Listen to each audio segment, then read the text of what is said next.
Hi hello friends, welcome back to my channel. ನಾನು ನಿಮ್ಮ ಅಶ್ವಿನಿ ಶ್ರೀನಾಥ್. ಇವತ್ತು ಸೋಮವಾರದ ಬ್ಲಾಗ್ ಆಗಿರುತ್ತೆ ಇದು. ಸೆಪ್ಟೆಂಬರ್ ಮುಗಿತಾ ಬಂದ್ರೂ ಮಳೆ ಏನು ಕಡಿಮೆ ಆಗಲಿಲ್ಲ, ವಿಪರೀತವಾಗಿ ಸುರಿತಾನೆ ಇದೆ. ಒಂದು 2 ದಿನದಿಂದ ಬಿಸಿಲು ಬರ್ತಾ ಇದೆ, ಹಾಗಾಗಿ ಪರವಾಗಿಲ್ಲ, ಗಿಡಗಳೆಲ್ಲ ಒಂದು ಸ್ವಲ್ಪ ಹೂಗಳು ಅರಳುತ್ತಾ ಇದ್ದಾವೆ. ಮಳೆ ಎಷ್ಟರ ಮಟ್ಟಿಗೆ ಸುರಿತಾ ಇದೆಯಪ್ಪ ಅಂತಂದರೆ ದೇವ್ರ ಪೂಜೆಗೂ ಕೂಡ ಒಂದು ಹೂವು ಸಿಗ್ತಾ ಇರಲಿಲ್ಲ. ಈಗ ಸ್ವಲ್ಪ ಪರವಾಗಿಲ್ಲ, ಹೂಗಳೆಲ್ಲ ಅರಳುತ್ತಾ ಇದ್ದಾವೆ.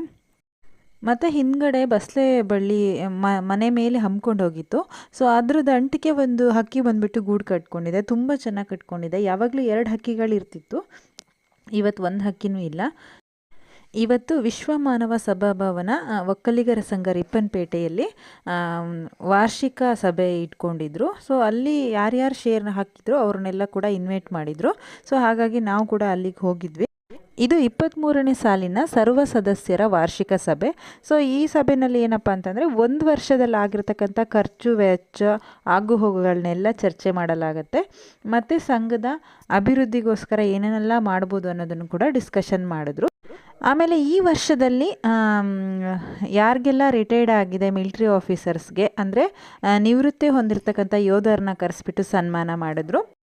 ಆಮೇಲೆ ಸಮಾಜ ಸೇವೆ ಮಾಡ್ತಾ ಇರೋರನ್ನ, ತನ್ನದೇ ಆದಂಥ ಒಂದು ವೃತ್ತಿ ಜೀವನದಲ್ಲಿ ಸಾಧನೆಯನ್ನು ಮಾಡಿರ್ತಕ್ಕಂಥವ್ರನ್ನ ಸನ್ಮಾನ ಮಾಡಿದ್ರು. ಮತ್ತು 10th, 2nd PUC ಮತ್ತು ಡಿಗ್ರಿನಲ್ಲಿ ಯಾರು ಅಬೋವ್ 90% ಮಾರ್ಕ್ಸ್ನ ತಗೊಂಡಿದ್ದಾರೋ ಸೊ ಅವ್ರನ್ನ ಆ ವಿದ್ಯಾರ್ಥಿಗಳನ್ನ ಕೂಡ ಕರೆದು ಸನ್ಮಾನ ಮಾಡಿದ್ರು. ಸೊ ಇದೆಲ್ಲದರಲ್ಲೂ ಕೂಡ ನಮ್ಮೂರವರು ಅಂದರೆ ಕಲ್ಲೂರವರು ತುಂಬ ಜನ ಇದ್ದರು. ಸ್ಟೂಡೆಂಟ್ಸ್ ಕೂಡ ಇದ್ದರು, ರಿಟೈರ್ಡ್ ಮಿಲಿಟ್ರಿ ಆಫೀಸರ್ಸ್ ಕೂಡ ಇದ್ದರು. ಆಮೇಲೆ ರಾಜಕೀಯ ಕ್ಷೇತ್ರದಲ್ಲಿ ಸಾಧನೆ ಮಾಡಿದವರು ಕೂಡ ನಮ್ಮೂರವರು ಇದ್ದರು, ಕಲ್ಲೂರವರು. ಅದಲ್ಲದೆ ನಮ್ಮ ಅತ್ತಿಗೆ ಮಗಳು ಕೂಡ 93 ಸಮಥಿಂಗ್ ಪರ್ಸೆಂಟೇಜ್ ತೊಗೊಂಡಿದ್ಲು. ಸೊ ಅವಳಿಗೂ ಕೂಡ ಸನ್ಮಾನ ಇತ್ತು.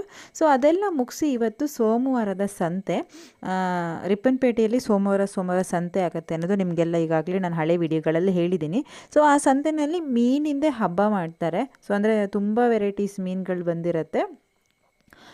ನಾವು ಕೂಡ ಮೀನು ತೊಗೊಂಡು ಮನೆಗೆ ಬಂದ್ವಿ. ಮನೆಗೆ ಬಂದಮೇಲೆ ಅಮ್ಮ ಮೀನು ಕ್ಲೀನ್ ಮಾಡಿಕೊಟ್ರು, ಜೊತೆಗೆ ಸ್ವಲ್ಪ ಶ್ರೀನೂ ಸಹಾಯ ಮಾಡಿದ್ರು. ಸೊ ಮೀನೆಲ್ಲ ಕ್ಲೀನ್ ಆದಮೇಲೆ ನಾವು ಮೀನು ಫ್ರೈ ಮಾಡಿದ್ವಿ. ಆಮೇಲೆ ಆ ಮೀನು ಒಳಗಡೆ ತತ್ತಿ ಕೂಡ ಇತ್ತು, ಅದನ್ನು ಸಪ್ರೇಟಾಗಿ ಪಲ್ಯ ಮಾಡಿದ್ವಿ. ತತ್ತಿ ಅಂತಂದರೆ ಮೀನಲ್ಲಿ ಮೊಟ್ಟೆ ಇರುತ್ತಲ್ಲ, ಮೀನು ಮೊಟ್ಟೆ, ಅದಕ್ಕೆ ನಾವು ತತ್ತಿ ಅಂತ ಹೇಳ್ತೀವಿ.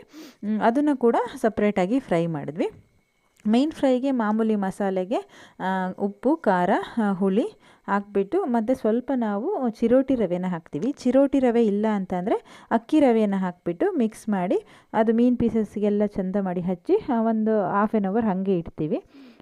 ಅದು ಹಾಗೆ ಇರಲಿ. ಇವಾಗ ನಾವು ಇದು ಮೀನಿಂದು ಮೊಟ್ಟೆ ಇರುತ್ತಲ್ಲ, ಮೀನು ತತ್ತಿ, ಅದ್ರ ಪಲ್ಯ ಮಾಡೋದು ಹೇಗೆ ಅಂತ ನೋಡೋಣ ಬನ್ನಿ.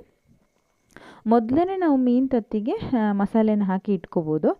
ನಾವು ಕೂಡ ಹಾಗೆ ಮಾಡಿದ್ದೀವಿ. ಇದಕ್ಕೆ ಉಪ್ಪು, ಖಾರ, ಹುಳಿಯನ್ನು ಎಷ್ಟು ಬೇಕೋ ಅಷ್ಟು ನೋಡಿಬಿಟ್ಟು ಇದಕ್ಕೆ ಮಿಕ್ಸ್ ಮಾಡಿ ಒಂದು ಅರ್ಧ ಗಂಟೆ ಇಟ್ಟಿದ್ವಿ. ಈಗ ಎಣ್ಣೆ ಹಾಕ್ಕೊಂಡು, ಎಣ್ಣೆಗೆ ಸ್ವಲ್ಪ ಈರುಳ್ಳಿನ ಹಾಕ್ಕೊಂಡು ಚೆನ್ನಾಗಿ ಫ್ರೈ ಮಾಡಿಕೊಂಡು ಅದಕ್ಕೆ ನಾವು ಮಿಕ್ಸ್ ಮಾಡಿಟ್ಟಕ್ಕಂಥ ಮೀನಿನ ತತ್ತಿಯನ್ನು ಹಾಕಿಬಿಟ್ಟು ಚೆನ್ನಾಗಿ ಮಿಕ್ಸ್ ಮಾಡಿ, ಕೆಲವರು ಎಣ್ಣೆನಲ್ಲೇ ಮಾಡ್ತಾರೆ, ಅದು ಎಣ್ಣೆನಲ್ಲೇ ಚೆನ್ನಾಗಿ ಬೇಯುತ್ತೆ. ಸೊ ಸ್ವಲ್ಪ ನೀರು ಆ್ಯಡ್ ಮಾಡಿದ್ರೆ ಇನ್ನೂ ಚೆನ್ನಾಗಿರುತ್ತೆ. ಇಷ್ಟು ಕಾಣಿಸುತ್ತೆ, ಬಟ್ ಬೆಂದಾದ್ಮೇಲೆ ಜಾಸ್ತಿ ಆಗುತ್ತೆ. ಸೊ ಅದು ಎಣ್ಣೆ ಜಾಸ್ತಿ ಹಾಕಿದಷ್ಟು ಅದು ಮೊಟ್ಟೆ ಚೆನ್ನಾಗಿ ಅರಳತ್ತೆ ಅಂತ ಹೇಳ್ತಾರೆ. ಸೊ ಅದು ರೆಡಿ ಆಯಿತು. ಆಮೇಲೆ ನಾವು ಮೀನು ಫ್ರೈನ ಕಲಿಸ್ಬಿಟ್ಟು ಅರ್ಧ ಗಂಟೆ ಆಗಿತ್ತಲ್ಲ, ಸೊ ಅದನ್ನು ಕೂಡ ಫ್ರೈ ಮಾಡ್ಕೊಂಡ್ವಿ. ತುಂಬ ಚೆನ್ನಾಗಿತ್ತು ಮೀನಿನ ತತ್ತಿನ ಸ್ವಲ್ಪ ಪಲ್ಯ ಮಾಡ್ಕೊಂಡಿದ್ವಿ. ಆಮೇಲೆ ಫಿಶ್ ಫ್ರೈ ಮಾಡಿದ್ವಿ. ಆಮೇಲೆ ಸ್ವಲ್ಪ ಫಿಶ್ದು ತಲೆ ಎಲ್ಲ ಹಾಕ್ಬಿಟ್ಟು ಸಾಂಬಾರು ಕೂಡ ಮಾಡಿದ್ವಿ. ಸಾಂಬಾರ್ದು ವಿಡಿಯೋ ಶೂಟ್ ಮಾಡಿಲ್ಲ ನಾನು.